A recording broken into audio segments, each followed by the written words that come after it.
என் தத்தளிப்பு எப்பொழுது நீங்கும் என்று ஏக்கத்தோடு இருக்கும் ஆத்துமாவே என்று கர்த்தர் உங்களுக்கு சொல்லுவது எரேமியா 30:10. யாக்கோபு திரும்பி வந்து அமர்ந்து சுகித்திருப்பான், அவனை தத்தளிக்க பண்ணுகிறவன் இல்லை. அண்ணனுக்கு பயந்து ஓடின யாக்கோபு மாமனாரால் வஞ்சிக்கப்பட்டு 10 முறை சம்பளம் மாற்றப்பட்டது. மனைவி பிள்ளைகளோடு உரிமையாய் வாழக்கூடிய முடியவில்லை. தத்தளித்து போனார். தேவன் அவருக்கு என்று நியமித்த காலத்தில் திரும்பி வா என்று சொன்னார். அண்ணன் கண்களிலும் மாமனார் கண்களிலும் கிருபை கிடைத்தது. குடும்பத்தோடு சுகமாயிருந்தார். தத்தளிப்பு நீங்கிற்று.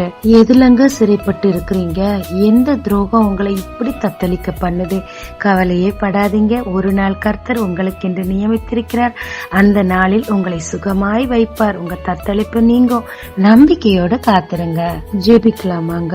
தேவரே, என் தத்தளிப்பு நீங்கி சுகமாய் இருக்கத்தக்கதாக என்னை திருப்பி கொண்டு வரும். இயேசு மூலம் பிதாவே, ஆமென். இயேசு கிறிஸ்துவின் நாமத்தில் இந்த நாளில் உங்களை ஆசீர்வதிக்கும் ஜீசஸ் விஷன்.